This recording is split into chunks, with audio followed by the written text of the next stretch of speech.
Primeiro, seu nome completo. Marcos Palhares. Local e data de nascimento. 9/8/54, São Carlos. Qual era a religião da sua família quando você nasceu? Católicos, não exatamente praticantes, Stella. E você foi para que ano e que período, mais ou menos, você foi para o Espiritismo? Fui para o Espiritismo depois da morte da minha mãe, isso foi mais ou menos em 74. Por conta da morte dela? Não, eu já conhecia alguma coisa de Espiritismo, porque eu, desde os 6 anos, assistia a trabalhos mediúnicos em casa de minha madrinha, levado pelos meus pais. E, aliás, é importante que se diga, esse é um trabalho também realizado em casas de família, aonde participava minha madrinha, meu padrinho, que são os pais da Lueci Dolozic, não é? E Dona Elisa, que era a médium que ali mais ou menos coordenava e se produzia todos os efeitos. Então, Stella, a gente tem esta lembrança, que ficou, não é? E depois você vai passando por toda a caminhada da vida e depois, quando minha mãe morreu, você começa a questionar e a perguntar as coisas. E aí eu fui voltando às minhas lembranças, às minhas origens e fui a participar de trabalhos. Aonde primeiro? Primeiros foram na casa do Pedro Pucci. Em seguida, meu pai já frequentava os trabalhos na casa do Aldo Pellegrino. Então participávamos também desses trabalhos. Não é? Primeiro, assim, trabalhos em grupos familiares. Eram só famílias? Não, havia frequência, assim, periódica de muitas pessoas, porque o Pedro era um homem muito conhecido em São Carlos e muito militante na doutrina, principalmente na questão, assim, da mediunidade, porque o grupo que ele constituiu em casa dele era um grupo muito harmônico, muito sério, e ele era muito procurado por pessoas que estavam atravessando por problemas e situações, e então havia uma frequência muito grande nos trabalhos da casa do Pedro. Você imagina que tinha momentos em que tinha reunida 40 e tantas pessoas. Só na casa dele? Na sala de jantar. E essa outra casa que você foi? E aí já era um grupo um pouco menor, que também era na casa do seu Aldo Pellegrino, aonde era um grupo familiar, mas que tínhamos uma reunião assim semanalmente, que eram realizadas às quintas-feiras, e na casa do Pedro às segundas-feiras. Não se ia em centro espírita? Não se ia em centro espírita, não é? Eu ia ao centro espírita para assistir, assim, as palestras que eram realizadas, não é? As conferências, certo? Mas nesse período, nesse tempo, não é? Não ia, assim, vamos supor, semanalmente ao centro espírita. Por que fazia os trabalhos em casa de família e não no centro espírita, já que eles já existiam, os centros já estavam instalados? Porque havia esta coisa de você conhecer a pessoa, de você, por exemplo, ser amigo da pessoa, não é? E ir, porque geralmente no trabalho feito em casa você fica mais à vontade. Há um contato mais direto com a espiritualidade, as coisas acontecem fora daquela disciplina do centro, entendeu? Era mais tranquilo. Era mais tranquilo. E as pessoas tinham essa oportunidade do contato direto com a espiritualidade, de conversar, de participar. Era esta coisa mais próxima. Que tipo de reunião que era feita nessas duas casas? Eram reuniões doutrinárias. Na casa do Pedro nós tínhamos uma semana, era um trabalho de doutrinação, certo? Aonde se doutrinava, se evangelizava, aquilo que normalmente se fazia nos centros.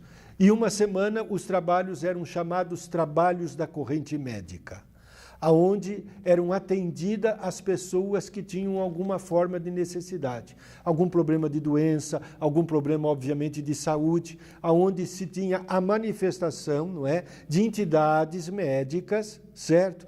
E que essas entidades vinham trazendo orientações, não é, receituários e conselhos.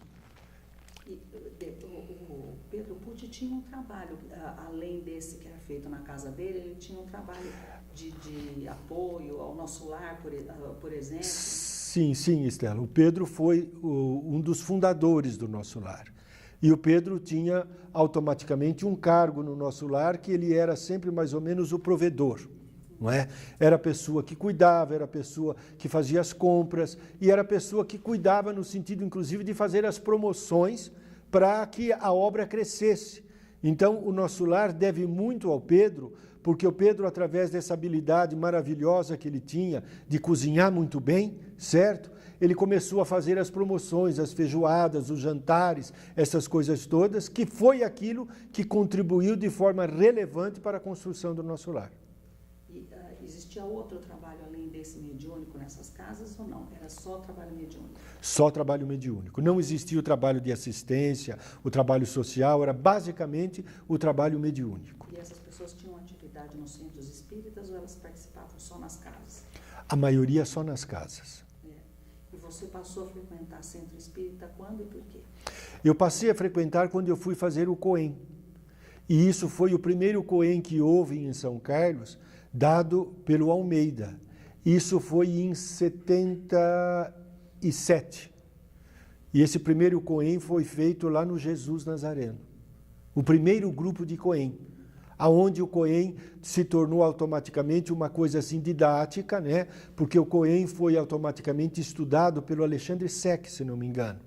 E depois, então, o Almeida fez este primeiro COEM, não é?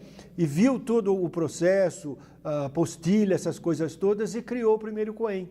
E todos nós que frequentávamos estes grupos familiares e estávamos neste trabalho de desenvolvimento mediúnicos, fomos estudar mediunidade. E aí passamos a frequentar o Centro Espírita. Muito bem. Você conheceu o seu João Estela como? Na verdade, conhecemos o seu João desde criança, porque nascemos no quarteirão de baixo, não é? Então, tínhamos essa ligação com o seu João, porque vínhamos aqui, porque a avó nos benzia a todos nós, não é? Então, era muito comum a gente vir aqui quando criança para benzer, mal-olhado, dor de barriga, estas coisas, que a avó tinha essa habilidade mediúnica e realmente era uma coisa fantástica. Então, a gente conhecia o seu João. Tinha esse convívio, mas não próximo, né? Automaticamente conheci o seu João quando fui frequentando o meio espírita, nos fomos aproximando, não é? E vim aqui pela primeira vez, já adulto, participar do culto que o seu João realizava aqui na casa dele às terças-feiras. Isso antes do desencarne da avó ou depois? Depois do desencarne da avó. A avó desencarna em 72, certo? Mais ou menos em 74 nós estávamos frequentando o evangelho que o seu João realizava aqui. Mas era um grupo meio íntimo. Era o seu João, o seu Antônio Morilas, o seu Junes e nós que víamos esporadicamente. Qual que era o papel da avó Encarnação no Espiritismo? O papel da avó Encarnação era um papel assim maravilhoso, porque a avó tinha uma mediunidade maravilhosa, uma mediunidade muito autêntica, não é? E através da mediunidade da avó, seu João recebeu provas importantíssimas do mundo espiritual. Foram as provas que ele necessitava para consolidar nele o espírito doutrinário e a fé espírita, né, Estela? E o papel do seu João, Estela? O papel do seu João, aí o seu João tem um papel maravilhoso, porque o seu João, como tinha automaticamente um conhecimento intelectual a mais, não é? Porque a avó era uma pessoa simples, a avó era uma mulher semi-analfabeta. E o seu João, então, começa a burilar a mediunidade da avó, certo? Através da leitura, através do estudo. E São João começa, então, a ter esta visão mais abrangente da doutrina fora do mediunismo. Porque o que havia na época era basicamente o mediunismo, não era exatamente o espiritismo, não era exatamente a doutrina como a forma que se há hoje, Estela. E o São João tem esta preocupação doutrinária e começa a envolver a avó e automaticamente as pessoas próximas da avó na visão doutrinária. Não é? E isso foi aquilo que foi fazendo com que as coisas se crescessem, não é? E a avó e o seu João começam um trabalho social humilde, com as economias dele.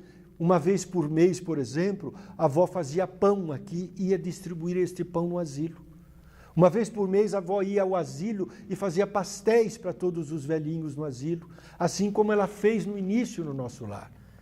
não é? E sempre tiveram esta visão de socorrer, essa visão que começou a existir com a participação do seu João, do trabalho social, do trabalho benemerente, da caridade, enfim. E ele já tinha ideia de que um dia o lugar onde ele morou com a avó durante tanto tempo fosse virar um centro espírita? Sonhavam muito com isso. Era o ideal dele e da avó, Estela, transformar esta casa num centro espírita. Inclusive, ambos quiseram fazer doação para que isso acontecesse. Mas, no período da avó, isso não foi possível, não é? E logo em seguida que a avó morre, o seu João se vê muito sozinho, não é? E este sonho se torna um sonho muito remoto. Tanto é que o seu João, logo depois que a avó morre, ele faz doação da parte dele para os familiares da avó, certo? Só que acontece que neste período, o trabalho que o seu João realizava aqui de culto e de receber as pessoas e de atender as pessoas, esse trabalho foi crescendo, não é? E à medida que esse trabalho foi crescendo, esse trabalho foi agregando o pessoal, não é? Eu mesmo, o seu Junes e os demais, começarmos a ficar mais próximos do seu João, a participar mais do trabalho do seu João. Notadamente, o trabalho que o seu João sempre priorizou muito, que era o trabalho de visita às pessoas, de visita aos enfermos, de atendimento aos necessitados, não é? E aí o trabalho começa a crescer. E aí você lembra que não existia aqui no fundo a casinha, a sala, não é? Depois o seu João constrói essa casinha, onde ele também passa a morar de forma definitiva e atender as pessoas. E aí então o trabalho começa a tomar uma outra desenvoltura, não é? Aí então existe esta preocupação da nossa parte em estarmos verdadeiramente vendo aquilo que a gente podia fazer no sentido de transformar o trabalho do seu João. E aí nós construímos aqui no fundo uma salinha, onde nesta salinha os trabalhos tomaram automaticamente uma disciplina doutrinária. O trabalho que era realizado uma vez por semana cresceu para as segundas, quartas e sábados, que é o que nós conservamos até hoje. Voltando ao começo do Espiritismo, do que você ouviu dessas pessoas que você conheceu, quem foi que trouxe o Espiritismo para São Carlos? Estela, nós sabemos que o Basso foi a figura importante no Espiritismo em São Carlos.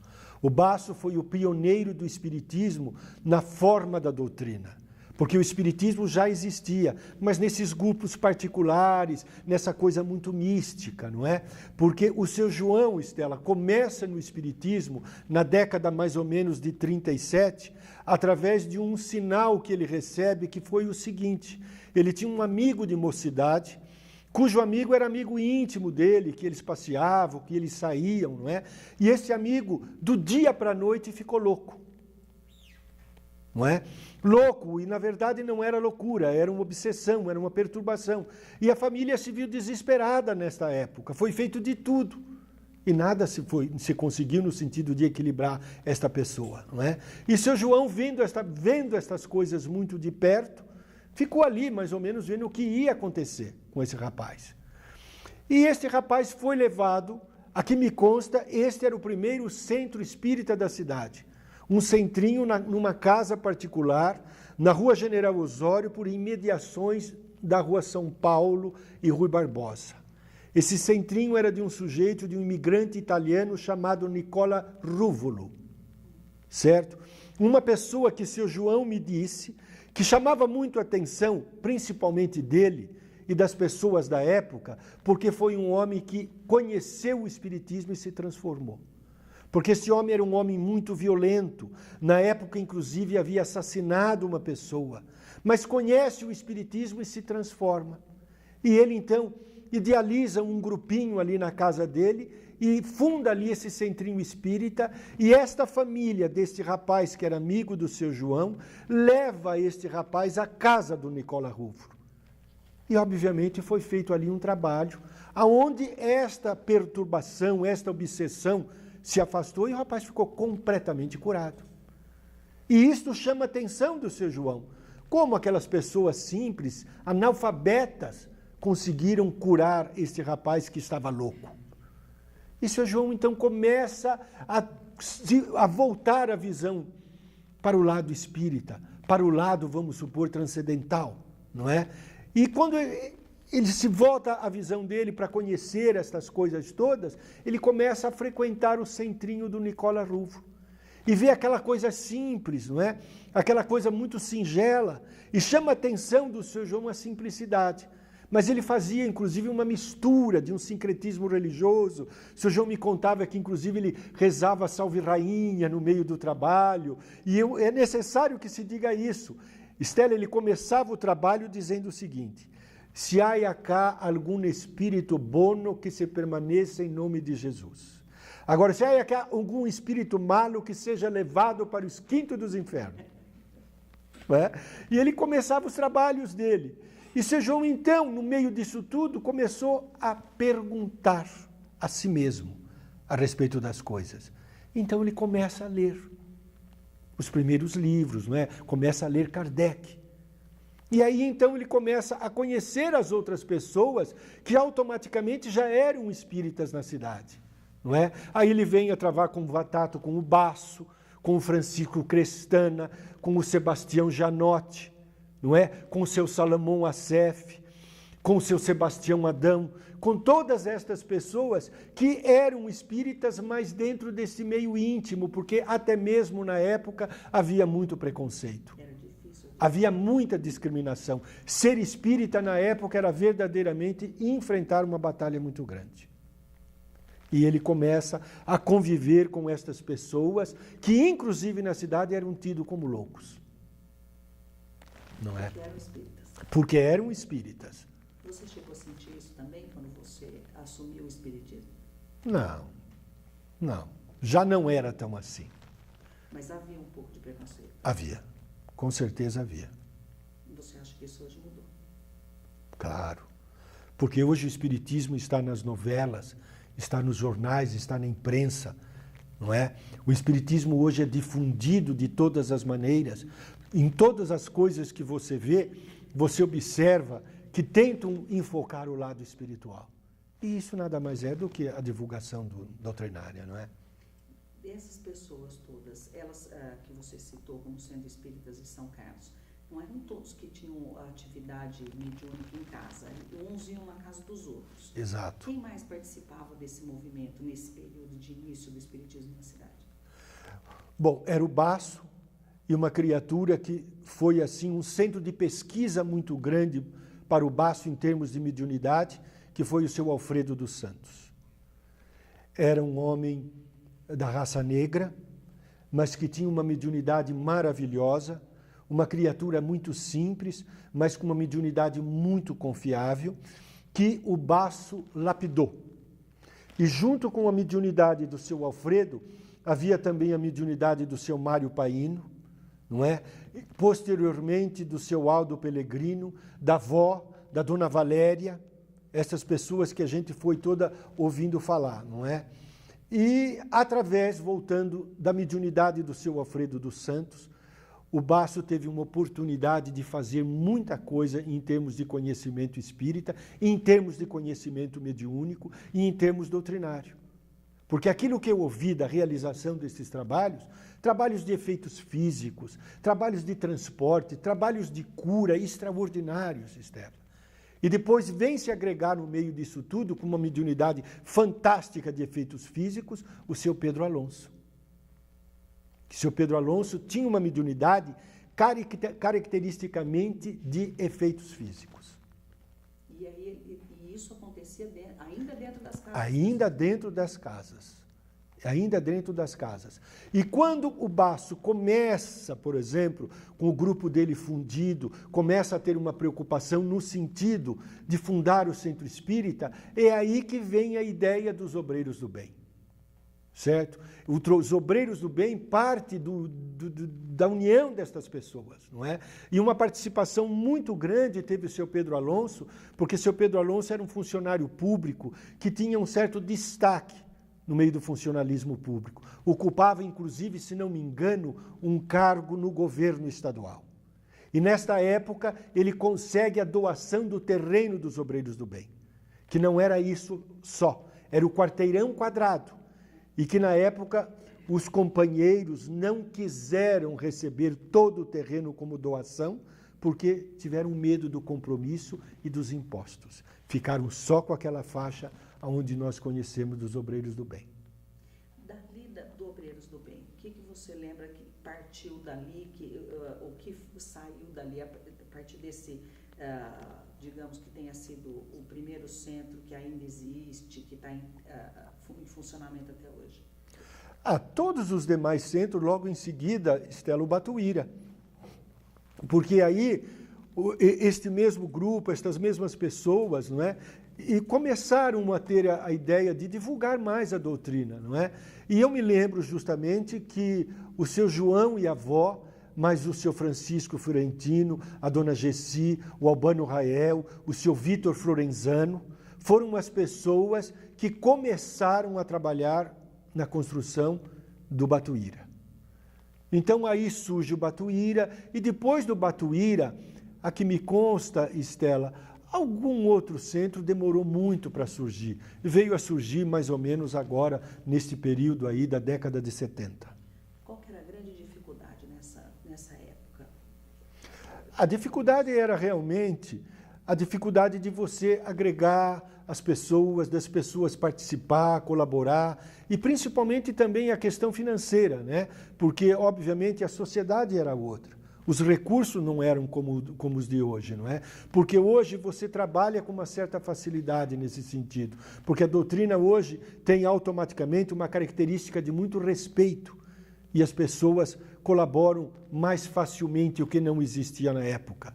Porque a gente observa e lembra muito bem de que para se conseguir, por exemplo, uma porta para colocar no centro espírita, uma janela, era uma dificuldade muito grande. Não se vinha por doação isso. Era muito difícil. Você chegou a ter participação nas primeiras feiras do Livro Espírita? Ou conheceu as pessoas que participaram disso? Lembra das histórias das primeiras exposições que chamava de feira? Né? Sim, lembro, Estela. Das primeiras que ocorreram ali na Avenida São Carlos, aonde era a sede, se não me engano, da Secretaria de Cultura e Turismo, não é? Aonde o seu Valdir, que era uma pessoa recém-chegada em São Carlos, vindo, se não me engano, de Santa Rita, do Passa Quatro. Seu Valdir já era um espírita convicto, ele e a sua esposa e a família toda. E seu Valdir começou a trabalhar nos Obreiros do Bem e surge então a ideia da divulgação da doutrina e das primeiras feiras surgiram aí desta ideia e desta semente, não é? Que o seu Valdir inclusive me conta que ele era viajante na época, e que ele viajava a semana inteira, e ele só tinha o final de semana para fazer alguma coisa, não é? E quando ele chegava no final de semana, ele via que os demais companheiros tinham ficado meio perdidos sem a presença dele, e ele chegava, arrebanhava os companheiros, não é? E começavam-se a trabalhar nas primeiras feiras do livro. Até que dali ela sai para a praça e essas coisas todas, não é? Que nós conhecemos. E a Campanha Alta de Souza? A Campanha Alta de Souza, eu me lembro bem dela, da primeira perua que os obreiros comprou e fazia esse trabalho. Participei algumas vezes dessa campanha, justamente quando o Rúbio foi presidente da Mocidade Espírita. Rúbio Bombonato. O Rúbio Bombonato. Clube do Livro. Clube do Livro também participamos um bocadinho dele, Estela. Principalmente quando o seu João Estela teve uma participação muito grande na União Municipal Espírita, que quando surge aí, justamente, o movimento de se fazer o Clube do Livro. Eu me lembro que o seu João, inclusive, me encarregou de adquirir mais sócios para o Clube do Livro. E eu, então, tinha um talão, aonde o seu João me deu, e nesse talão, então, eu mensalmente preenchia, não é? Colhia a colaboração e distribuía os livros também. O que mais que você lembra que é interessante desse período inicial do Espiritismo aqui? De histórias interessantes que você lembra? O que mais marca, Estela, nesse tudo, é justamente a questão do fenômeno mediúnico, né? De você ouvir aquelas histórias que aconteciam, não é? Nessa época do trabalho do baço, de efeitos físicos extraordinários, de curas extraordinárias, coisas que realmente você observa que acontecia naquele período e que depois foi desaparecendo, como hoje já não existe mais nada de trabalho de materialização, de trabalhos de efeitos físicos, não é? No início dos obreiros, quando este grupo do baço veio para os obreiros do bem, e seu Pedro Alonso funcionava como médium, Estela, a gente lembra do pessoal contar que nas sessões espíritas, de repente, apareciam em cima da mesa rosas que eram jogadas, perfume que transcedia pela sala toda, música que tocava da onde não se sabia. E quando se terminava o trabalho, as carteiras dos bolsos dos companheiros eram trocadas. Saía do bolso de um? Do bolso de um, do bolso do outro. Houve uma ocasião em que houve um trabalho de efeitos físicos nos obreiros do bem, em que a cadeira onde seu Pedro Alonso estava sentada foi levitada até o teto. Então, estas coisas todas, que eram as coisas marcantes, destes fenômenos que aconteciam justamente para chocar, e para mostrar veracidade, e para chamar as pessoas automaticamente ao conhecimento espírita, né? Nos trabalhos do baço, por exemplo, Estela, uma ocasião, me contava o seu Aldo Pellegrino, que através da mediunidade do seu Alfredo dos Santos, houve uma manifestação, que foi uma manifestação que marcou, uma manifestação inclusive violenta. A mesa da casa do seu baço, Estela, era uma prancha de mais ou menos uns 3 metros de comprimento. Seu baço era um homem que tinha uma serraria. Escolheu uma prancha mais ou menos desta espessura e construiu esta mesa, que era a mesa da sala de jantar, onde se realizavam os trabalhos. E presente estava uma pessoa que era um tanto quanto perturbada nos trabalhos. O espírito que acompanhava e perturbava esta pessoa incorporou-se no médium Alfredo dos Santos. O médium era uma pessoa magra, franzina. Passou a mão nas costas desta cadeira, Estela, e bateu sobre a mesa. Quando ele bateu a cadeira sobre a mesa, os 4 pés da cadeira entraram nesta prancha. O normal seria que a perna da cadeira tivesse se quebrado. Mas houve ali um trabalho, inclusive, de desmaterialização, não é? Desmaterializou aquilo que nós sabemos, o que ocorre num trabalho de efeitos físicos, e a cadeira entrou na mesa. Então, umas coisas assim, terríveis que aconteciam, no sentido de ser um efeito, um fenômeno extraordinário. Nesta época também, Estela, seu Mário Paino, que era um comerciante que lidava com borracha, vendia pneus, da Firestone, dessas marcas todas, tinha o seu estabelecimento na Avenida São Carlos, lá para cima. Seu Mário Paino recebe o dono da Firestone, que era um italiano, que veio visitar automaticamente as pessoas que comercializavam o seu produto. E conversando com este casal, o casal contou toda a problemática deles e que ele era um homem que tinha verdadeiramente um império, mas que ele não tinha herdeiros por não tinha filhos. Contou isso para o seu Mário Paino, o seu Mário Paino ouviu atentamente todo o anseio deste homem, essa coisa arada toda, e disse a ele que era espírita e que se ele conhecia o espiritismo. Ele disse que não, mas imediatamente ficou ali chamado pelaquela ideia de que existia alguma coisa no sentido espiritual, no sentido transcendental, e que isso poderia ser usado no sentido de trazer um benefício para a criatura humana. Então, ele foi convidado a participar de uma sessão mediúnica em casa de seu Antônio Basso. E foi o casal acompanhado da mãe da senhora, do dono da Firestone. E então, através da mediunidade do seu Alfredo recebia uma entidade que fora médico, Dr. Antônio Etermite Brás. E através dessa mediunidade, desta comunicação, houve o seguinte pronunciamento para este casal. Dr. Etemite Braz disse para a esposa do cavalheiro e mais a mãe: você se lembra quando você estava grávida da sua filha que aí está ao seu lado? Você morava numa casa sobradada, num lugar assim, assim, assim. Esta casa tinha tantos degraus e no final dos degraus desta escada havia uma cadeira. Você, grávida desta sua filha, teve um acidente que você caiu desta escada, rolou e veio bater a cabeça na cadeira. Justamente aí você adquiriu um trauma. Este trauma foi transmitido para o feto. E este trauma é justamente a barreira que impede a sua mulher de engravidar. Foi um choro, foi uma coisa compulsiva, porque a italiana ficou perplexa adiante daquela revelação, que era uma revelação real. E Dr. Etemite Braz revela ao casal: vai se passar tantos meses, depois desses tantos meses, você vai ficar grávida. Você não vai ter um filho varão, você vai ter uma filha mulher, mas depois você vai ter um filho homem. E dito e feito. O casal voltou para a Itália, passado tantos meses, ele escreve uma carta para o senhor Mário Paino, anunciando que a sua esposa estava grávida. E tudo se cumpriu exatamente como a entidade havia falado para o casal. Então, olha cada coisa interessante, Estela. Eles me contavam também, na época, de uma senhora que, ao desespero, recorreu aos trabalhos mediúnicos realizados na casa do seu Antônio Basso.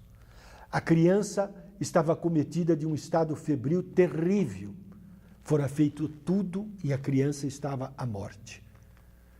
E esta senhora fora à casa do seu Antônio Basso.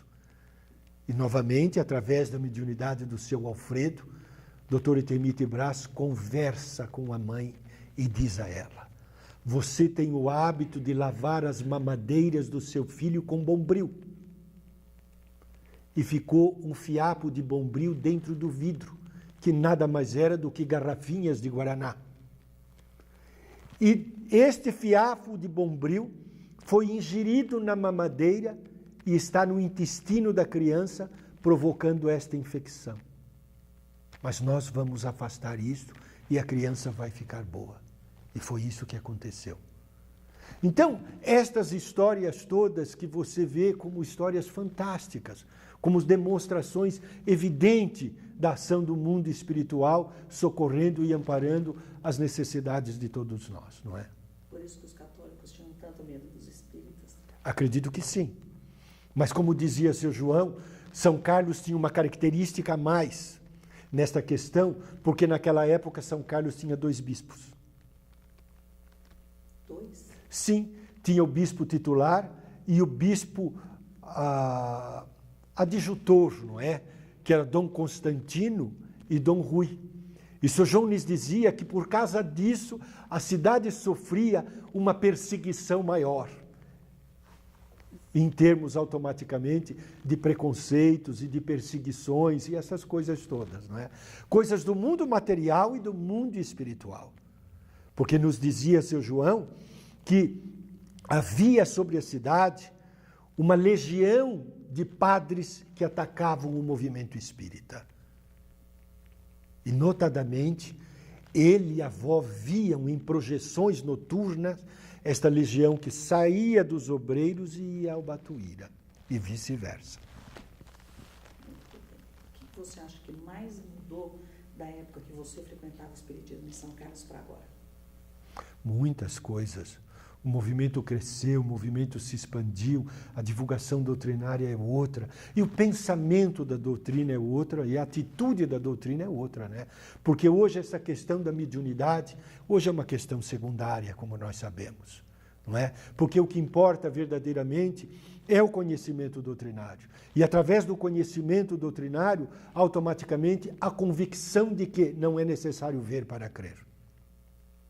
Basta automaticamente você ler, você estudar e você automaticamente descobrir que o Espiritismo está aí adiante de todos nós, como o próprio Kardec diz, que se os homens não crescem, as pedras clamariam, não é, Estela? Muito bem, excelente.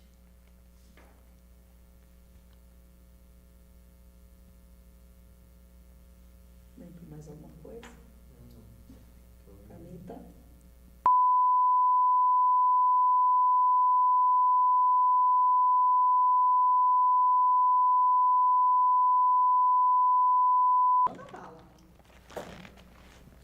Os entrevistados, que a gente não precisa perguntar.